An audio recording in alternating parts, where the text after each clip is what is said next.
Joining us now, General Richard Newton, NewsNation senior national security contributor. General, thanks for being with us tonight. I always appreciate the perspective and the context. So tell us about the B-2 bomber, this bunker-busting bomb, and if the commander-in-chief decides to go forward, what could potentially, what all that could potentially entail.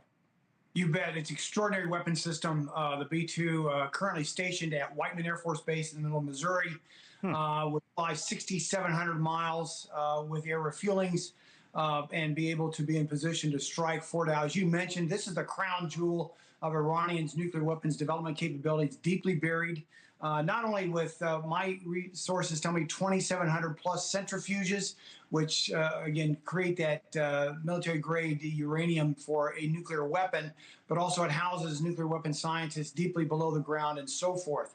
And so in the event that the president makes a decision and goes with that order to strike, he would do so with B-2 stealth bombers. We carry two GBU-57 30,000-pound bunker busters per aircraft. And so that's the long and the short of it. But the only weapon system in the world, the only nation that can do that, is the United States Air Force with B-2 stealth bombers. General, the president made it very clear today when he was asked about ground troops. He does not want U.S. ground troops involved if the U.S. decides to go forward. What about the question of whether or not Israel, and maybe even with help with the U.S., can win this war solely from the air? Well, that's a tough question, and I say that because I believe what Israel's done to date, especially gaining air superiority and holding other targets at risk, such as other nuclear weapon sites, killed off their military leaders, and going after ballistic missiles, is an extraordinary feat with air power. And as long as they keep their foot on the gas, I think they'll continue to do so.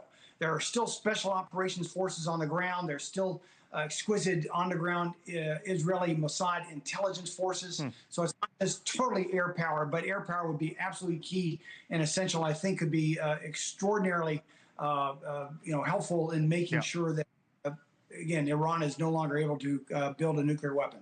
Lieutenant General Richard Newton, NewsNation contributor. Always nice to see you, sir.